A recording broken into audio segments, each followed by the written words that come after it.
नमस्कार, जेके प्राइम में आपका स्वागत है। मैं हूं विनोद कुमार। दर्शकों, लगातार 2 दिन में 5 हत्याएं की गई हैं। सिलेक्टिव किलिंग है, ये चिंता का विषय है।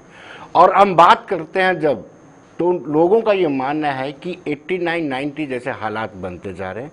अगर हम दूसरी ओर ये बात करें कि भारतीय जनता पार्टी के लोग बार बार ये कहते हैं कि जब से यानी 5 अगस्त 2019 के बाद 370 में संशोधन होता है, 35 को हटाया जाता है, उसके बाद से हालात निरंतर ठीक हुए हैं। इनका यह भी दावा है भारतीय जनता पार्टी का कि कहीं ना कहीं आतंकवाद में भी गिरावट आई है। लेकिन जो लगातार इस तरह की वारदातें हो रही है, इस बात का सबूत देती है, तस्दीक करती है कि कहीं ना कहीं आतंकवाद बढ़ा है और लोकल ज्वाइनिंग का भी संकेत मिल रहा है। लेकिन आज जो सतिंदर कौर प्रिंसिपल है और दीपक चंद जो टीचर है, जिनकी किलिंग हुई, शिक्षा के मंदिर में आकर के उनको मारा गया, ये एक बड़ी चिंता का विषय है।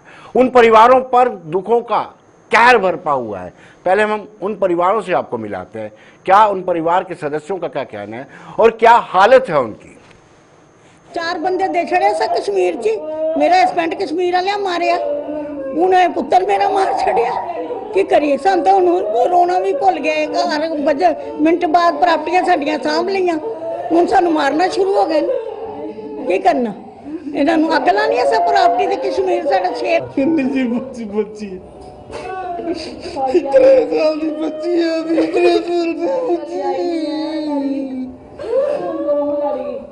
मैसेज करेंगे फिर हमें डराएंगे, तो उस चीज को प्रमोट कर रहे थे। हम नहीं डरते।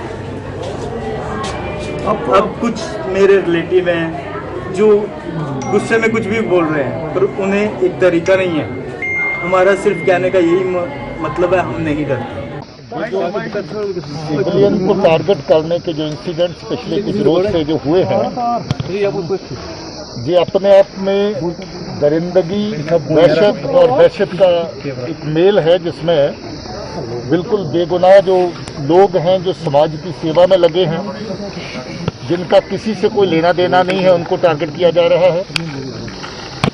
ये दहशत का माहौल पैदा करने के निशाने से इस तरह की कार्रवाई जो है, और रंग देने के लिए ऐसी किलिंग्स को, ताकि आपसी भाईचारा जो जहां पर कश्मीर में आपस में लोगों का है, उसको नुकसान पहुंचे, उसको ठेस पहुंचे, तो कर चुकी है। और हम लोग बहुत जल्द ही जो इन केसेस में मुलव्वस लोग हैं, इस दहशतगर्दी, दरिंदगी और वहशत में जो लोग मुलव्वस हैं, जो इंसानियत को निशाना बना रहे हैं, जो जम्मू कश्मीर का आपसी भाईचारा उसको निशाना बना रहे हैं, जो जहाँ का लोकल अथॉस और वैल्यूज़ है उसको निशाना बना रहे हैं, मुझे लगता है कि इनको जल्दी बेनकाब करने में पुलिस कामयाब होगी। रवायत है उसको धक्का लगाने के लिए, उसको ठेस पहुँचाने के लिए, ये एक साजिश है। मार्मिक दृश्य थे, लेकिन आपको बताते चले कि एक बहुत बड़ी कॉन्स्पिरेसी है। ये मान के चलना पड़ेगा कि जब आप बार बार, चाहे यूपीए सरकार हो, एनडीए सरकार हो, जब ये दावे किए जाते हैं कि कश्मीरी पंडितों की वापसी होगी और ये कहा जाता है कि जल्द ही होगी, तब इस तरह के मामले सामने आते हैं। लेकिन आपको बताते चले, सियासी रिएक्शन भी हमने देखा। Former deputy chief minister doctor Nirmal से उन्होंने भी निंदा की है, और साथ ही साथ रविंद्र शर्मा जो कांग्रेस से ताल्लुक रखते हैं, उन्होंने भी इस पूरी घटना की निंदा की है। ये पाकिस्तानी टेररिस्ट की कायराना हरकत है और उसकी डेस्परेशन बताती है पाकिस्तान की। जिस तरीके से हम देखते हैं कि एमएल बिंद्रू को मार दिया गया, जावेद डार को मारा, एक गोलगप्पे को बेचारा वो अपना रोजी रोटी कमाने के लिए यहाँ पर आया था, उसको मार दिया गया। ये कायरों की भांति जो पाकिस्तानी टेररिस्ट काम कर रहे हैं, जो अपने आप को बड़े शूरवीर कहते हैं, बहादुर कहते हैं, ये उनकी जो है सबसे बड़ी कायराना हरकत है और छोटी हरकत है ये। तो इसकी भर्त्सना पूरा देश कर रहा है। और मैं ये बता देना चाहता हूँ कि पाकिस्तान अपने मंसूबों में कभी भी जो है सफल नहीं होने वाला। पाकिस्तान जिसको आज अफगानिस्तान में भी उसको मुंह की खानी पड़ रही है, पूरी दुनिया उसके खिलाफ हो गई है, आज चाइना तक उसको सपोर्ट नहीं कर रहा है अफगानिस्तान के मसले में। वो जब फेल हुआ है, पॉलिटिकली आइसोलेट हुआ है, तो डेस्परेशन उसको जो है वो डेस्परेट होके उसने ये हरकतें कर रहे हैं, जो कभी भी वो कामयाब नहीं होंगे। सिलेक्टिव किलिंग्स हो रही हैं, ये बहुत ही गंभीर चिंता की बात है और हम सख्त शब्दों में इसकी कंडेमनेशन करते हैं। शब्द नहीं है कि इस किस्म के कायराना जो हमले हैं उनकी निंदा करने के लिए। सख्त शब्दों में हम वो तमाम फोर्सेस जो इस किस्म की वारदातें जो है अंजाम ला रहे हैं, वो आतंकवादी, उनके आका, चाहे वो यहाँ देश के अंदर बैठे हों, बाहर बैठे हों, पाकिस्तान हो, उन तमाम की सख्त कंडेमनेशन करते हैं। लेकिन साथ साथ केंद्र सरकार क्या खामोश बैठी है कि अब ड्यूटी है कि गृह मंत्रालय के अंदर जम्मू कश्मीर का लॉ एंड ऑर्डर आता है, एक दहशत का माहौल फैलाने का मंशा है। तो दर्शकों, अब हम चर्चा शुरू करेंगे। यंग पैनलिस्ट हमारे साथ जुड़े हुए हैं, बड़ा संवेदनशील इशू है। चर्चा शुरू करने से पहले हमारी सारी संवेदनाएं उस परिवार, दोनों परिवारों के साथ जुड़ी हुई हैं और हम ये चाहते हैं कि इनको इंसाफ मिले और जो इसमें मुलविस है उनके खिलाफ सख्त से सख्त कार्रवाई हो जाए, जैसे पुलिस ने कहा है कि उनको जल्दी न्यूट्रलाइज किया जाएगा। मेरे एक्सट्रीम राइट में सुरेंद्र सिंह बंटी हैं, एडवोकेट है पेशे से और नेशनल कॉन्फ्रेंस के स्पोक्स पर्सन हैं। बंटी जी, आपका स्वागत है। डॉक्टर आशीष चौधरी कांग्रेस से ताल्लुक रखते हैं और ये भी स्पोक्स पर्सन है। डॉक्टर साहब, आपका भी स्वागत है। ठाकुर अभिजीत जसरोटिया भारतीय जनता पार्टी के स्पोक्स पर्सन है। शुरुआत इन्हीं से करते हैं। अभिजीत जी, आप ये दावे करते हैं, टाल क्लेम करते हैं कि 5 अगस्त 2019 के बाद बड़ा बदलाव आया है, आतंकवाद पर हमने चोट की है, आतंकवाद पर अंकुश लगाया है, कभी ऑल आउट ऑपरेशन का जिक्र करते हैं, लेकिन ये हालात कुछ और ही बयां कर रहे हैं। देखिए विनोद जी, ऐसा है कि जहाँ तक सबसे पहले तो मैं श्रद्धांजलि देना चाहूँगा इन सबको जिनकी ये निर्मम हत्या कर दी गई कश्मीर में। उन परिवारों के साथ हमारी संवेदना तो है ही है, उनके साथ हम खड़े हैं। लेकिन जो सवाल आपने पूछा, क्योंकि 5 अगस्त 2019 के उस ऐतिहासिक दिन के बाद जिस तरह से यहाँ पर सिचुएशन इंप्रूव हो रही थी, मैं खुद पिछले 1 महीने से कश्मीर में था। शायद ही कोई ऐसा डीप इंटीरियर का इलाका था जहाँ पर मैं खुद ना गया हूँ। ब्लड डोनेशन कैंप्स चल रहे हैं, क्रिकेट के टूर्नामेंट चल रहे हैं, सब कुछ हो रहा है। लेकिन आप एक चीज़ समझिए कि जो हमारा पड़ोसी है, ये कोई जिसे आप कह सकते हैं कि कोई शांति पसंद पड़ोसी नहीं है। ये एक ऐसा पड़ोसी है कि जिसको हमेशा ये कश्मीर को लेकर अपना पूरी दुनिया में लापता रहता है और यहाँ पर नए नए हथकंडे अपनाकर, नए नए फार्मूलों से वो जो दहशत किस तरह से यहाँ पर फैला सकें, इसके अंदर वो नई नई स्कीमें लेकर आता है। खैर, इनका वक्तन फवक्तन इलाज किया जाता है। आज जो कुछ भी हुआ है ये एक निंदक घटना तो है ही है। लेकिन एक चीज़ जो देखना पड़ेगी, वो सबसे इम्पोर्टेंट ये है कि वहाँ का पड़ोसी जो हमारा जो ऐसे काम कर रहा है, उसको तो हम उसकी निंदा भी कर सकते हैं, उसके साथ हम लेकिन अभिजीत जी, पड़ोसी नया नहीं है और आप ही नहीं कहा कि आप ही के बड़े नेता ने कहा है कि दोस्त दुश्मन बदले जा सकते हैं, पड़ोसी नहीं बदले जा सकते। नया पड़ोसी नहीं, उसके बावजूद भी आप ऐसे टाल क्लेम क्यों करते रहे हैं? कभी सीने के इंच दिखाते हैं, कभी फिर आपके ऊपर पड़ोसी चढ़ जाता है। देखिए, बात पड़ोसी की चिंता कम, जो यहाँ पर बैठी हुई काली भेड़ें हैं, कुछ ऐसे लोग हैं, ऐसी सोच रखने वाले लोग हैं जो उनका साथ देते हैं। कुछ ऐसी यहाँ पर पॉलिटिकल पार्टीज हैं जो आज भी तालिबानियों की बात करती हैं। मुश्किल तो इन लोगों से है जो आज भी आप देख लीजिए, अगर आप इनके नेताओं को देखेंगे तो सब ने गड़ियाली आंसू ही बहाए हैं। किसी कोई ऐसा नहीं है जो आकर पाकिस्तान को नाम से बता सके कि इन्होंने क्या किया और क्या नहीं किया है। ये सब लोग जो यहाँ पर काली भेड़े बैठी, इनके कारण ज्यादा प्रॉब्लम है। बाकी रही बात हमारी सिक्योरिटी फोर्सेस की, वो तो यहाँ पर लड़ी रही है इनके साथ, लेकिन वक्तन फवक्तन जो अपनी स्ट्रेटेजीज ये बदल देते हैं। अब जिस तरह की स्ट्रेटेजी इन्होंने बदली है, जो पॉइंट ब्लैंक पे आकर ये काम कर रहे हैं, और कहीं ना कहीं एक इनह्यूमन तो है ही है। इन लोगों को किसी का दुख दर्द तो होगा नहीं, लेकिन हमें दिक्कत यह है कि इसके साथ सभी लोगों को, सभी पार्टियों को हमारे साथ आके खड़ा होना चाहिए। लेकिन आज आप देख लीजिएगा, ये पार्टियां जब आप देखेंगे, हमारी जैसे ही डिबेट आगे बढ़ती है, ये आ जाकर फिर सारा ठीकरा हमारे सिर पे फोड़ेंगे। लेकिन कभी इनके मुंह से कभी निकला आज तक? इनके नेता तालिबानियों की बात करते हैं, तालिबानियों की सपोर्ट की बात करते हैं। ऐसी तो माइंडसेट हमारे को इस तरह की अपोजिशन यहाँ पर मिली हुई है। ये एक ऐसी मुसीबत है जो पूरे हिंदुस्तान के लिए है। इस समय हिंदुस्तान में हर एक इंसान को उनके खिलाफ खड़े होना चाहिए। बंटी जी, आपको नहीं लगता है कि ये प्रयोग पर प्रयोग किए जा रहे हैं? ये जिस तरीके से आप ऑर्डर निकालते हो, डीसीस को बोलते हो कि आप बोलो कि हमने इतनी कश्मीरी विस्थापित पंडितों की जमीन खाली करवा दी, हमने ये कर दिया, हमने वो कर दिया।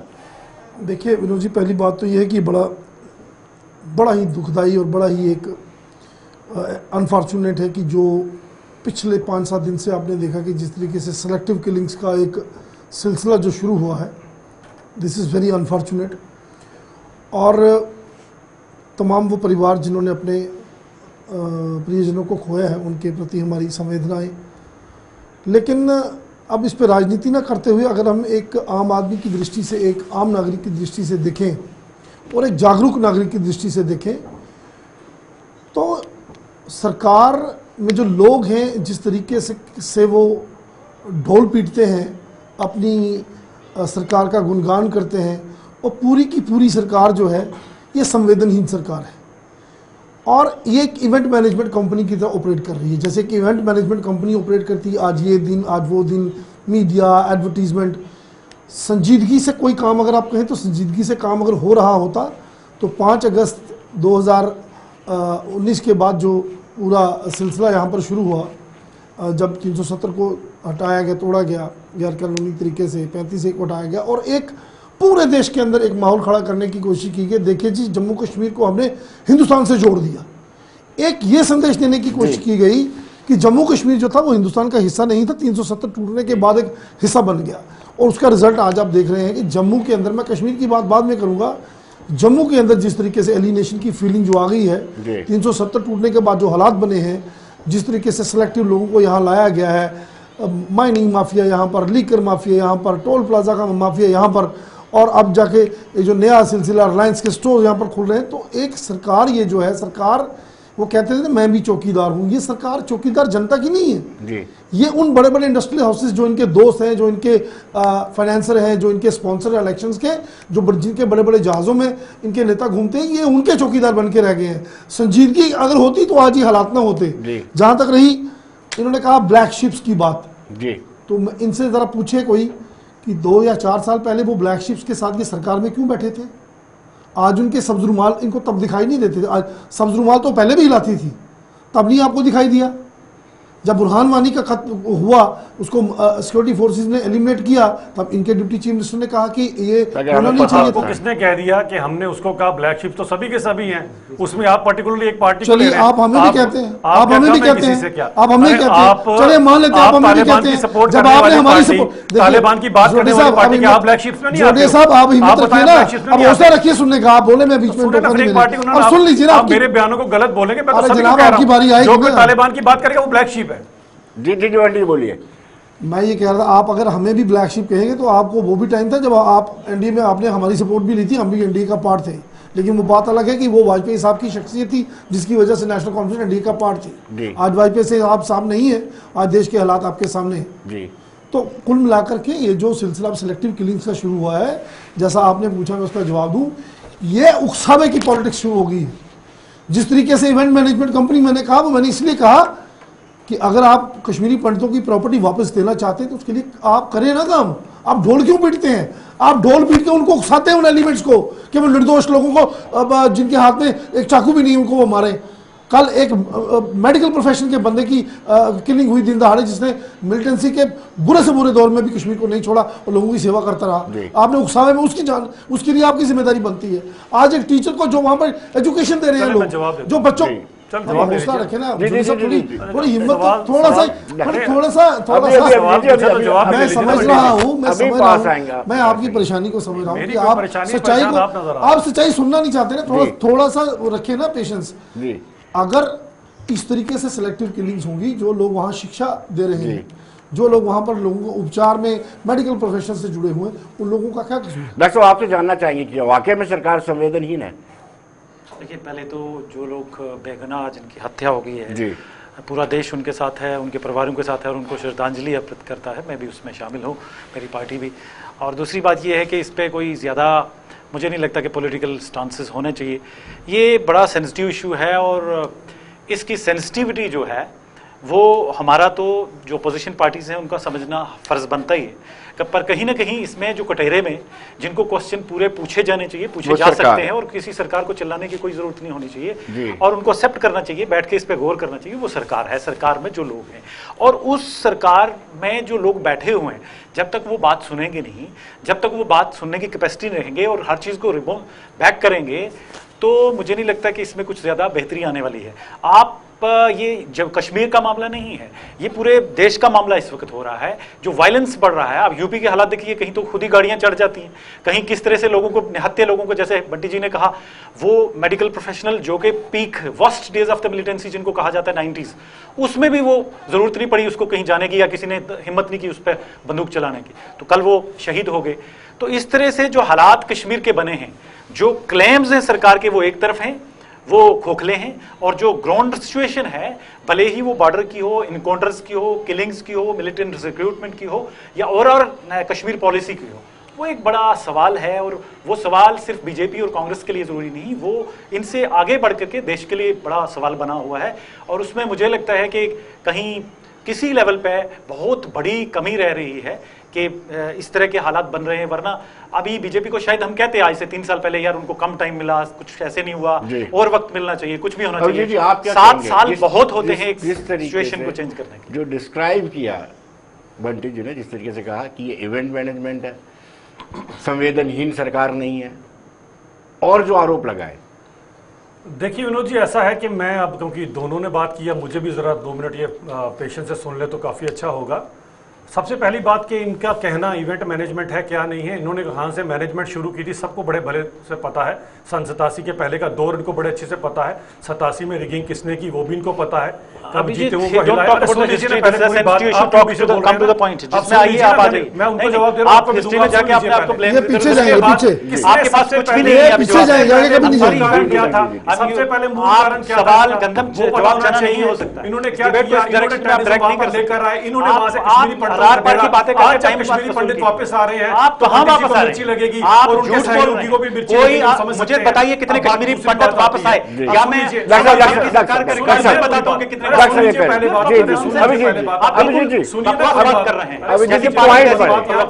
नहीं नहीं नहीं, बात जब मैंने डॉक्टर साहब हिस्ट्री में नहीं से पता डॉक्टर साहब शांत हो जाए, डॉक्टर डिस्कशन खराब हो जाती, हम जवाब से यहाँ तक पूछा जा रहा है, बात आप लखीमपुर आप 87 और 88 और 47 में आप बताएं आप कितने भी नहीं, डिरेल हो रहे हैं, मुद्दे से डिरेल हो रहे हैं। जी अभी जी आप मुद्दे पर बात कीजिए। बात हो रही है जम्मू कश्मीर की, पहुंचे लखीमपुर के, हम जो बात करें पहले मुद्दा यहाँ के करें, इनको हाँ यहाँ पे आज की बात करें हम, बहुत बड़ा हादसा हो गया है, आपको पता होना। सुन लीजिए बात यहाँ पर ये आती है कि इन्होंने ये बात कर डाली। मैंने बताया कि मूल कारण किसने शुरू किया ये पता होना चाहिए, क्यों यहाँ से क्या वो पता होना चाहिए। अब दूसरी बात हम लेकर आते हैं, आज जब कश्मीरी पंडित वापस आ रहे हैं या कश्मीरी पंडितों के लिए वहां पर एक नई चीज होती है, किसको प्रॉब्लम हो रही है ये भी हमें पता होना चाहिए। और सबसे इंपॉर्टेंट बात मैं एक चीज पूछना चाहता हूं, जिन्होंने अभी यहाँ पर बड़ी बात कर डाली कि हम बड़े संवेदनशील हैं, हर एक चीज को लेकर हमें बड़ा दुख हो रहा है। मैं पूछना चाहता हूं, इनके राहुल गांधी जी ने अभी पिछले दिनों जब दौरा किया, उन्होंने आके सबसे पहले ऑन द फ्लोर उन्होंने हाउस रादर उन्होंने अपनी एक स्पीच के अंदर कहा कि मैं कश्मीरी पंडित हूं।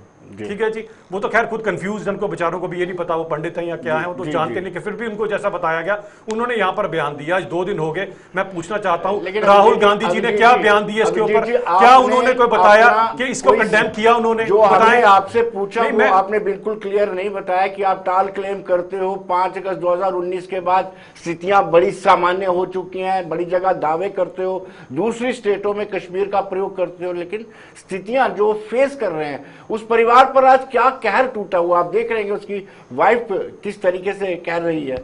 मैं यही बात तो आपसे कहना चाहता हूं कि देखें, एक ये जो सबका सब पहले मूल कारण आपको ये जानना पड़ेगा इसका कि कहां से प्रॉब्लम शुरू हुई, उसके बाद सियासत कौन कर रहा है इस पे।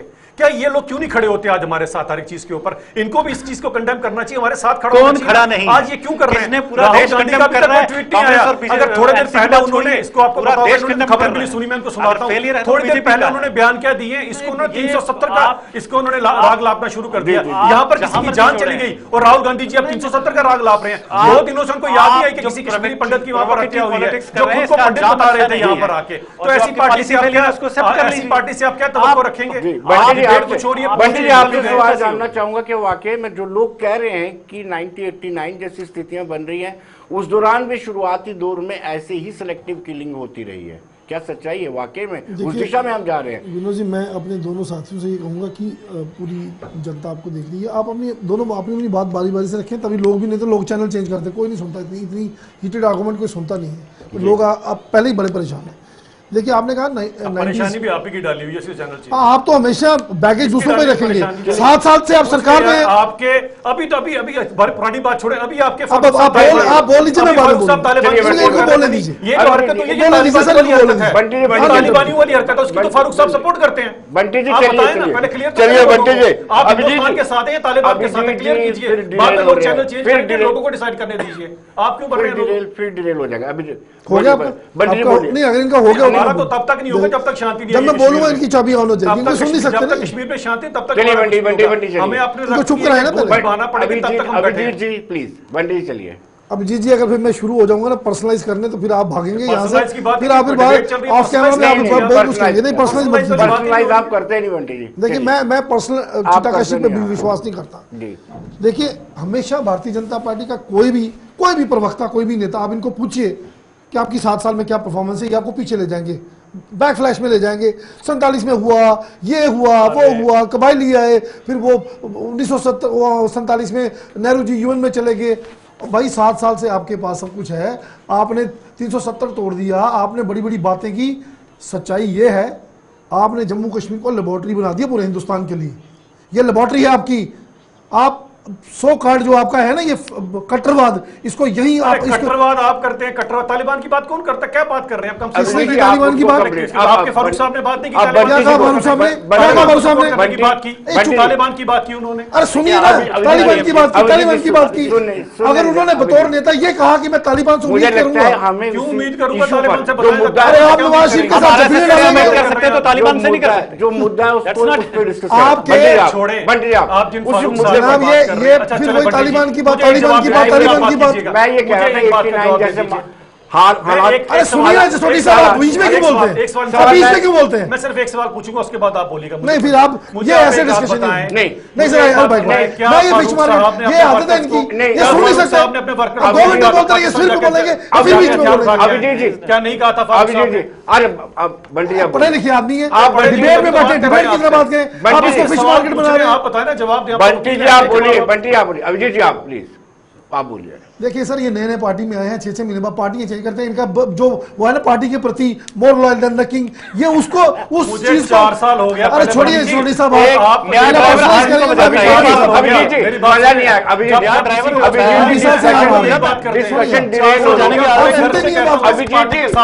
कोई 4 साल नहीं हुआ। आपकी तरह डिस्कशन डिटेल हो रही है, ये नहीं बोल सकते। सॉरी, आप किसी पार्टी को गद्दार नहीं बोल सकते। 4 साल हो गए। क्वालिटी आपको कोई नहीं लेता, आपको कोई नहीं लेता तो आप वही नहीं हो सकता कि गद्दारी का आपको कोई नहीं लेता। आप तो जहां वही के वही आप किसी को डिस्कशन खराब हो रही है। आप बंटी बोलिए। देखिए विनोद जी, मैं मेरा आपसे निवेदन है, देखिए मेरा आपसे निवेदन है, मेरा क्या दोष आप इधर बड़ी मुझे नेशनल पार्टी ने लिया है, मेरे को क्वालिटी है, तो उसके अंदर आपको क्यों नीचे लगे? आप वो सुनते नहीं है दूसरे की बात, आपको डिबेट के रूल्स ही नहीं पता, आपको पता है डिबेट कैसे होती है। आप क्या बात आप लोग सिर्फ लड़ाई करना जानते हैं। क्या बात करें? क्या बात कर रहे हैं आप? अभिजीत जी प्लीज। जब भी कोई दूसरा बोलता है बीच में टांगड़ा देते हैं, आप बोलते हैं। देखिए फिर वही बात, आप अपनी बारी पे बोलिए ना, तो आपको कोई टोकता है? आप बोले छोटी साहब, आप अभिजीत जी आप बंटी जी की बंटी आप बोलिए। बंटी बोलिए।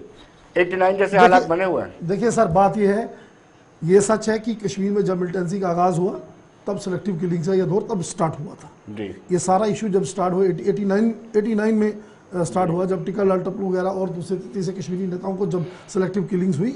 आज ये बड़े बड़े टॉल क्लेम्स चाहे करें, कल नकवी साहब कह रहे थे नेशनल मीडिया पे, वो जी कश्मीर में अब चुनिंदा मिलिटेंट रह गए हैं, गिने चुने रह गए हैं, अब कश्मीर मिलिटेंसी जो है वो खत्म है, ऑलमोस्ट लास्ट सांसें गिन रही है।